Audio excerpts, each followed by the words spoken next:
Hey everybody, welcome to Conejo Valley Visionaries, a new podcast spotlighting the people and stories behind some of your favorite Conejo Valley small businesses. I'm your host, Christina Denstedt. Today we're speaking with Marina Edelman, licensed marriage and family therapist and owner of Edelman Counseling. Marina's career began in finance, where she worked as an analyst for a Fortune 500 company. After having children and relocating to the Conejo Valley, Marina decided to pursue a career pivot and follow her childhood dreams of pursuing a career in psychology. After getting her Master of Arts in Psychology, Marina opened her private practice in Westlake in 2009. In our conversation, Marina shares how her upbringing in the former Soviet Union informed her first career choice, what appealed to her about becoming a therapist, and how Marina leveraged her financial background to help market her therapy practice when she first opened it. Of course, Marina shares some of her hot tips for couples as well as her favorite Conejo Valley date spots. I hope you enjoy my conversation with Marina Edelman. Hey, Marina, welcome to Conejo Valley Visionaries. Thank you so much for being here. Hi, Christina. Thank you for having me. Of course, it is my absolute pleasure. We go back a little bit, and it is a thrill to be able to speak to you and learn a little bit more about your background, where you started, where you are now, what's going in the future. But I always love to kind of get a better understanding of what it was like when you were growing up. What were you, what did you think you wanted to be when you grew up? What did you study in school? So let's take it back to childhood days. I love that. As a therapist, I bet you do. Exactly. So I was born in former Soviet Union, and then we immigrated to United States, and I really wanted to be a psychiatrist. And my parents thought that was crazy because psychiatry in Russia, former Russia, was like just for crazy people. So they were like, no, you're really good at math, so become an accountant. So I did. And I did that for a little bit. And then long story short, my husband and I got married. We had children, moved to Germany. From Germany, moved to California. And I was going to go back to work as a financial analyst. And I just couldn't do it. So I didn't. I went back to school and I became a therapist. Okay. Well, I feel like there's a lot within that, though, that we should unpack. So were you at all interested in finance when you first were studying accounting, or was it purely just like, let me do as my parents, tell me? So a little bit of both. Like immigrant kids kind of are compliant with their parents. Okay. But I did. How old were you when you immigrated? 8. Okay. Oh, gosh. Yeah. So that's so you had some formative years. Yeah. Interesting. So I did like accounting. I did more like the analysis part. So it was like doing balance sheets, but also analyzing like why is the budget what it is, and like how do we actual versus budgeted amounts. So it was a little bit more analytical. Like, should we lease equipment? Should we buy equipment? Okay. So I did like it. But then, like, when I had kids and they were 3 and 4, thinking about sitting behind a desk or like a cubicle from 8 to 5, month-end close just did not fit with what I wanted motherhood to be or what kind of life I wanted for myself, which is why I'm like, I think I want to go back to school. Yeah, that's so interesting. So like psychiatry was actually an interest for you as a child, but then also did you actively consider it when you were thinking like, this is what I want my life to be like? And that kind of like backfilled into it as well? Yes, okay. Exactly. But then when I went back to school later, going to medical school was just not an option, which is why I chose therapy. Okay.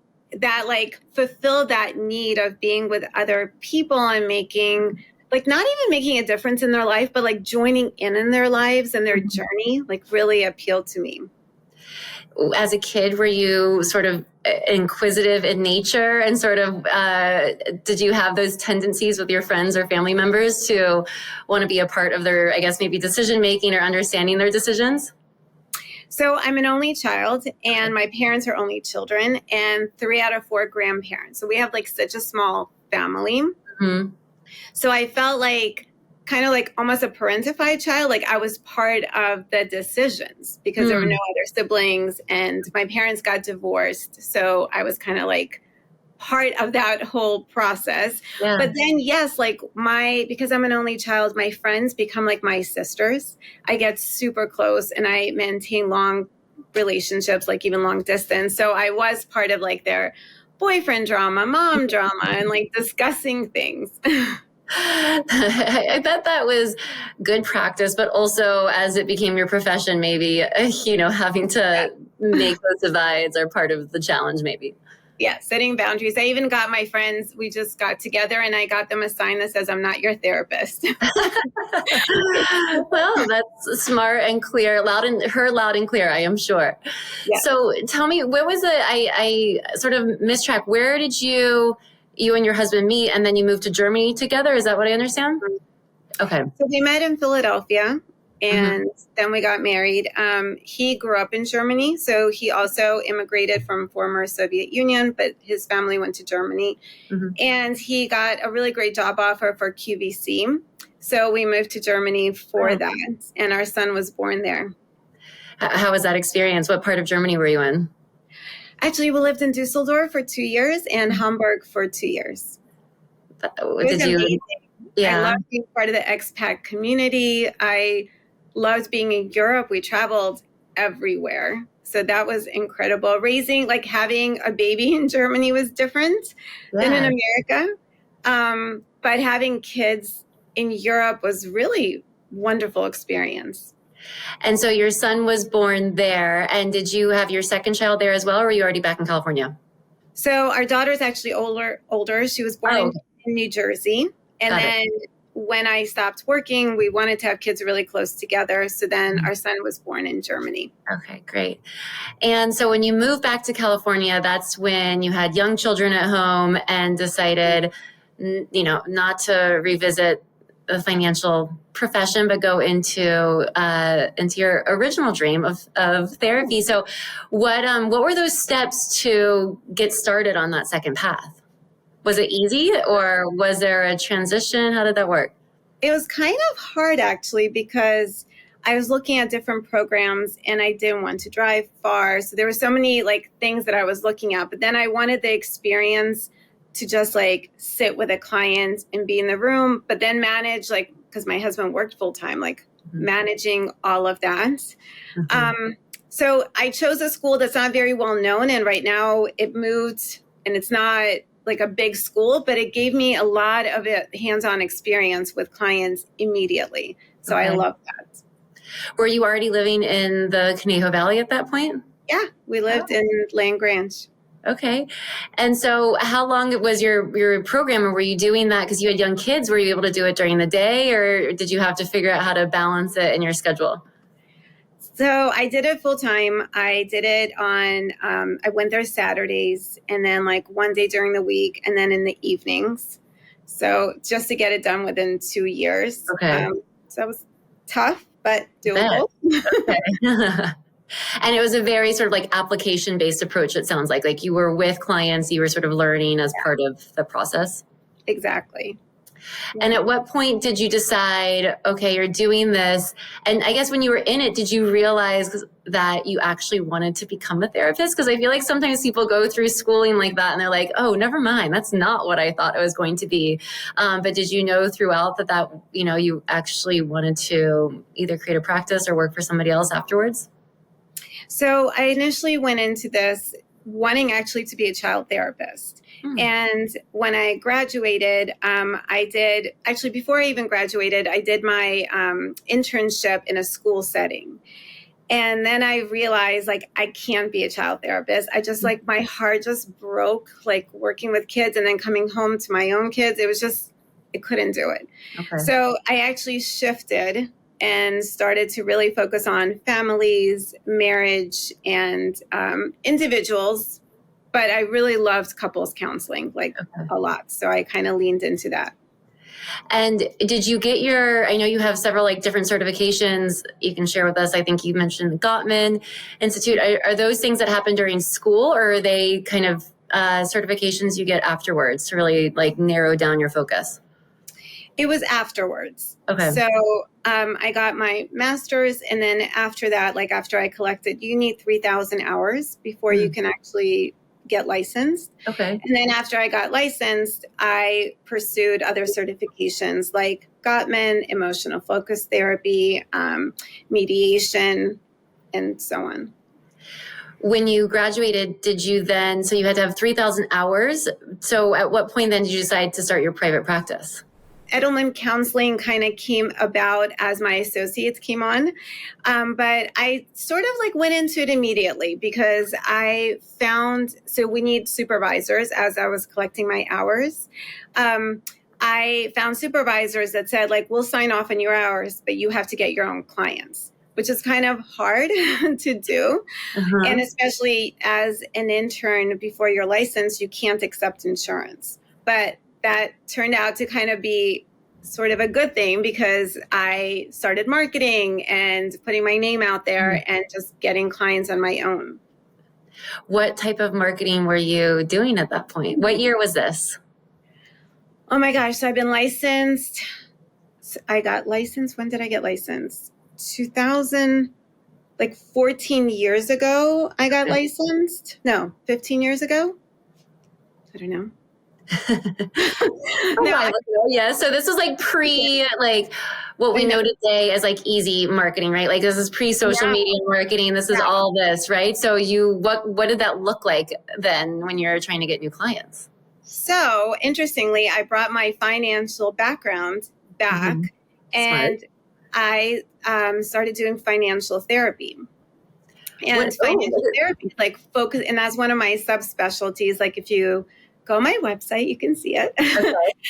And that became a really great thing because I could advertise myself. As an intern, you can't advertise. So your supervisor can, but you can't. So I did it by being in the Acorn. I gave some interviews on financial therapy in like different publications. Like the Lily from Washington Post interviewed me. So I just kind of like put it out there. Smart. More like organic kind of expert. You're the expert voice. I'm not familiar with financial therapy. Financial therapy. What can you explain what that is? So money is part of our lives all the time and no matter what you do. And I feel like people have sometimes unhealthy relationships with money, but we don't really talk about it. Like people will be so forward with sharing anything about their lives, but if you ask them how much they make, they won't share it. Sometimes we're curious about how much somebody spends on something or how much their house costs. So I like realize that a lot of people have hang-ups about money. They underspend, which sounds like a good thing, but if you're living way below your means, that's just as bad as living way above your means. There's something called financially enabling. Like sometimes parents throw money at their children to kind of influence their decisions, like where they're going to live or how, if they're going to be in a family business or not. Right. Yes. So there's like just so many elements that comes in. Financial infidelity is a big topic that I talk about. And we kind of joke about it. Like you'll see memes and people will joke about like hiding receipts or hoping their spouse isn't seeing the Amazon boxes. Yeah, of course. Yeah, that makes sense. Yeah. So those are just some of the examples of what I do in financial therapy. And I can imagine, given also your work in couples therapy, how those two things would marry together or not nicely. Some people just even like not even how much money they have or what their bank accounts are set up like, but if one person thinks it's okay to spend $20 on jeans and one thinks it's okay to spend $200, that means money means something very different to them. Right. No, that's important and helpful to get to when you're in relationships. Speaking of which, so that's one part of the kind of services you offer. What other services or focuses do you offer to your clients? So I actually don't work with children, and that's why I actually ended up bringing on associates and interns and made it Edelman Counseling because they work with children. Okay. And I have some that really specialize in that, in like little kids and adolescents. Also trauma focused therapy. Again, that's an area that my associates work on, especially using EMDR as an approach. For me, I work with individuals that in life transitions, anxiety, depression, stress.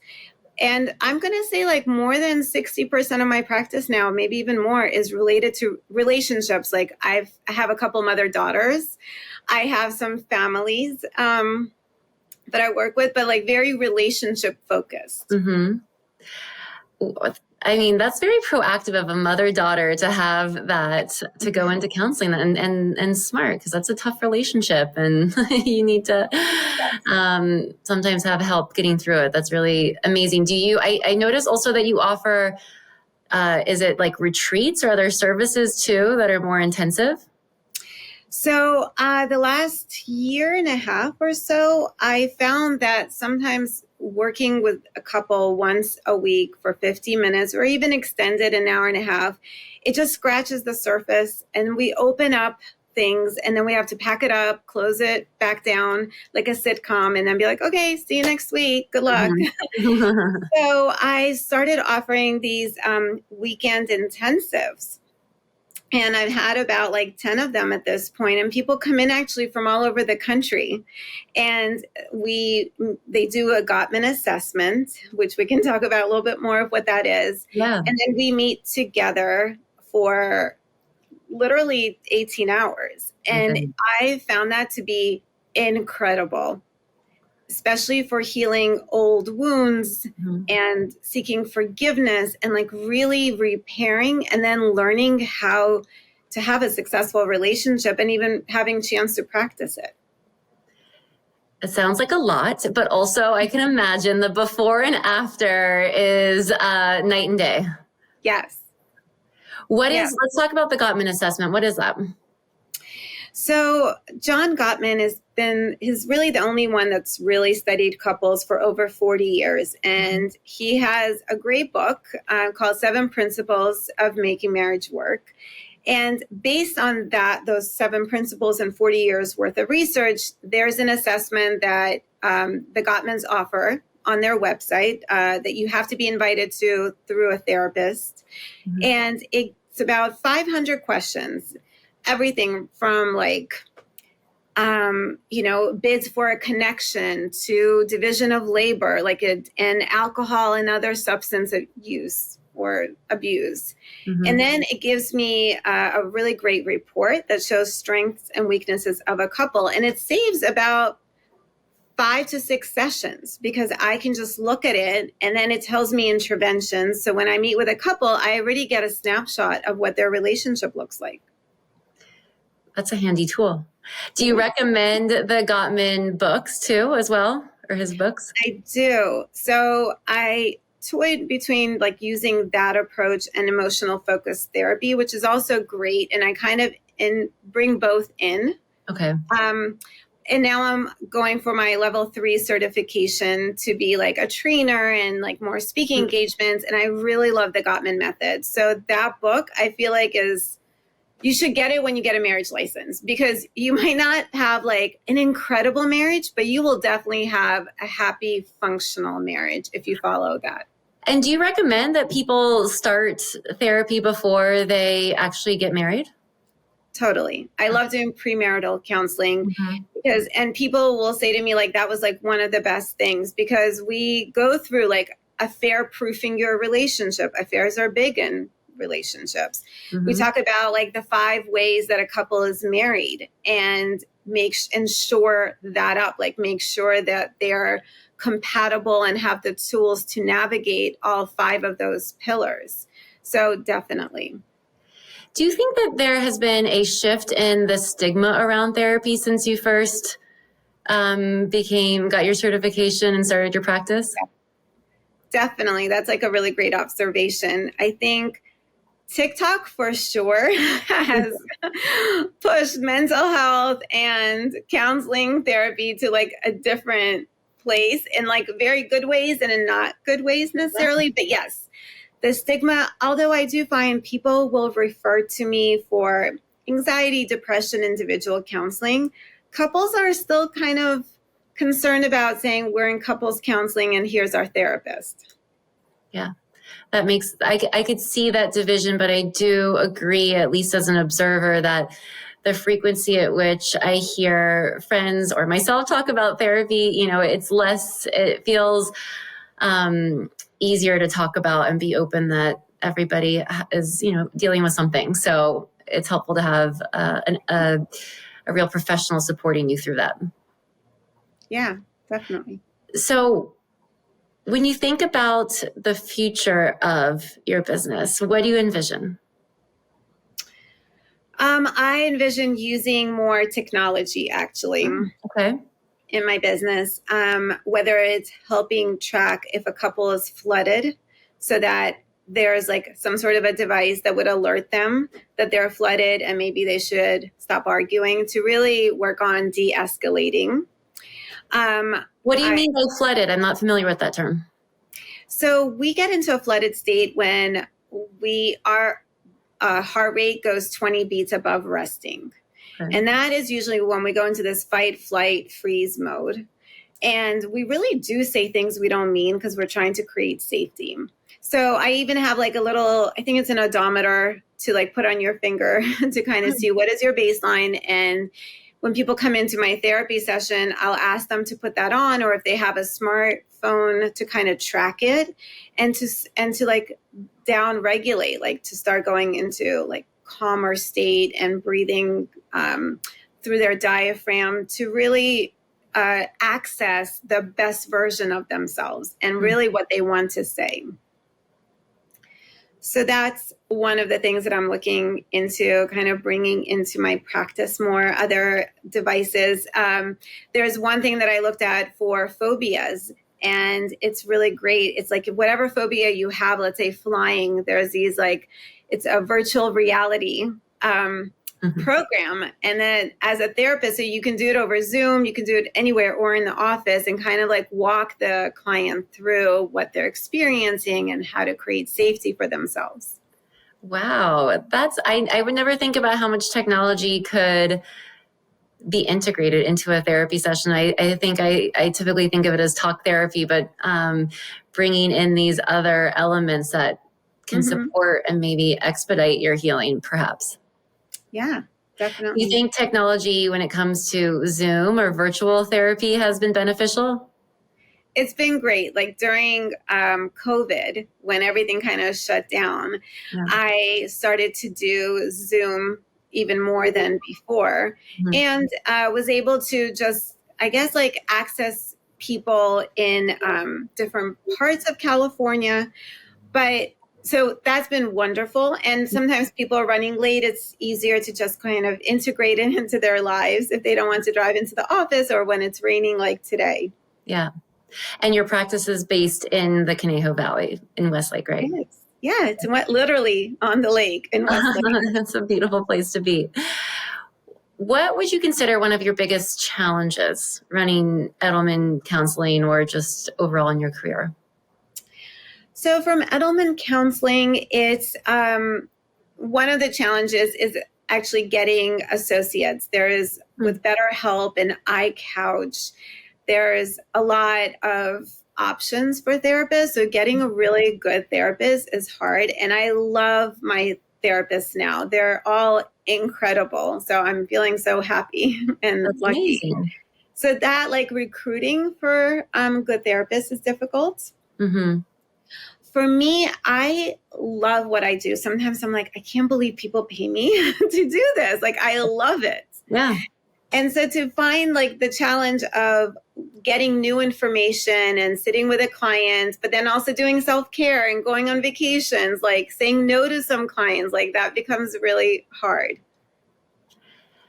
It sounds like a good problem to have, but also one that, yes, you have to take your own advice. I'm sure you give that to your clients. So having to do it yourself and put it in practice. Yeah. What are you most proud of?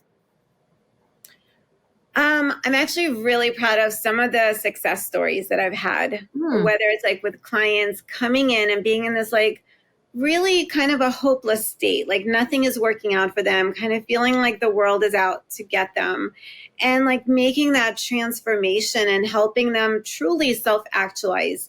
Maslow's hierarchy of needs is something I've referred to a lot in my practice. And the final level is self-actualization, when you feel so like the sense of belonging and calmness, and you are exactly where you're supposed to be. That's like the best thing to be part of people's journeys. I love it. I can only imagine how good that would feel. It does. So, question for you about the Conejo Valley. Do you find it's a good place to start a small business? I do. I think people are very loyal to use services in this area, like whether it's restaurants or local plumbers. Like people have a lot of pride in this community. So I do. I think it's great. Well, speaking of restaurants or local things to do, I'm curious. I know that you are a proponent for date nights. Yes. When you're in a couple. Where is your favorite date night location in the Conejo Valley? So I really love Oak and Iron. I think it's a fun place to go. Sometimes I bump into clients there. It is a hot spot. It is. I really like some of the local restaurants, and I kind of put different things on rotations, and I love new things. Like going to new places is so much fun for me. So right now I love Crawford's, and I love Moody Brewster. I'm sure there's more. Nona's is great. Well, I know, and I wanted to ask, like, if there's I know this is probably hard, but like a generalized tip that you give couples, is it date night? I feel like I've seen that on some of your social media content. Is there something that like sort of stands out as to how you can take your relationship in your own hands and move it forward? So one of the biggest things I'll say to couples, date nights are great, but really to have rituals to connect. There was a study that was done recently that an average, a Los Angeles-based couple spends quality time together, like not on their phones, not talking about children, like real couple times, is 15 minutes a week, which is crazy. I thought you were going to say a day. My goodness. That is not a lot of time. Quality time, just like connecting. Wow. Okay. Not shopping, not like nothing. And I suggest to my couples, like if you spend 15 minutes a day, like a quality time, just connecting, maybe that means you wake up extra before the kids are up and grab coffee together and just say like, what does your day look like? Yeah. Or at night, when whoever comes home, like you actually get up and greet them. And like that connection can make a world of difference. And doesn't cost anything. It's like a small step. Nothing. I'm like shocked how many people don't have a nighttime routine. Like they'll sleep in their children's rooms or on the couch. And I'm like, go and floss your teeth together. That's like such an intimate thing. It sounds like nothing, but it's so intimate. You would never really stand and brush your teeth and floss your teeth with like a guest thing at your house. So just do that. Your nervous system will align and feel more comfortable with your partner. That's a great takeaway. Do you have a favorite activity in the Conejo Valley to get out there and be active? I am doing what my husband and I are actually doing, what everyone else I think is doing in Conejo Valley, is playing pickleball. Okay. You can't get a court. People are very protective of their pickleball. Interesting. I'm not in the pickleball scene, so I don't know, but tell me. Yes, to find a pickleball court is hard, but when you find one, there's like a waiting.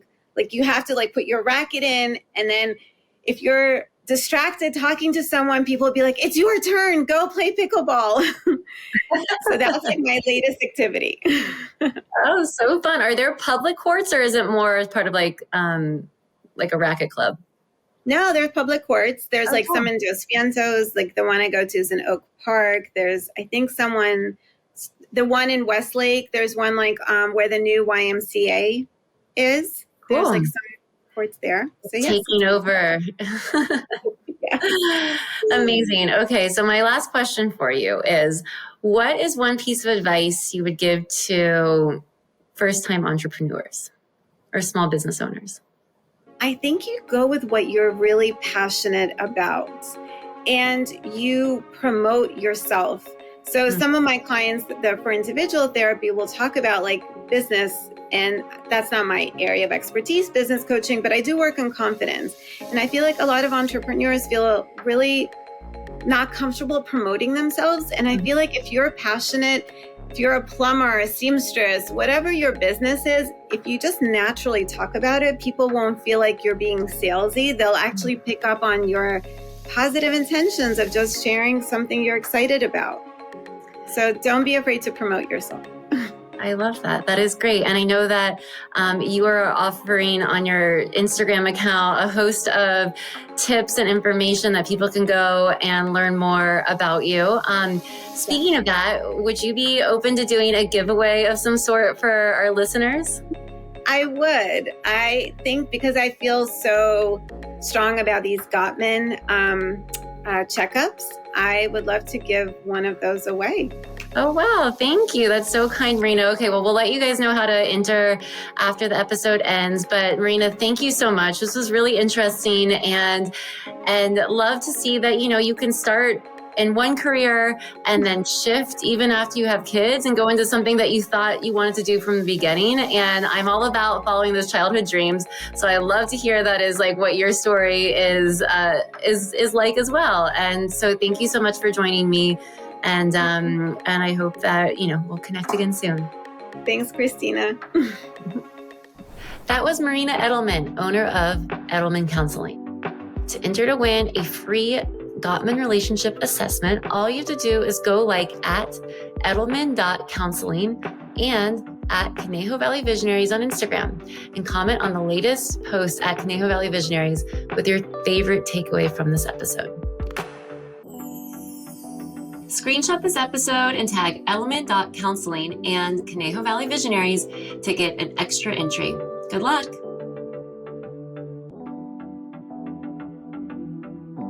Make sure to subscribe to Conejo Valley Visionaries wherever you listen to podcasts so that you never miss an episode. And follow us at Conejo Valley Visionaries on Instagram to learn more about each guest and enter our weekly giveaways. If you want to share your visionary story on the podcast, send us a DM. We are always open to guest nominations. This episode was produced by Christina Denstedt and Justin K. Sloan. Conejo Valley Visionaries is edited by Justin K. Sloan and J. Sloan Productions.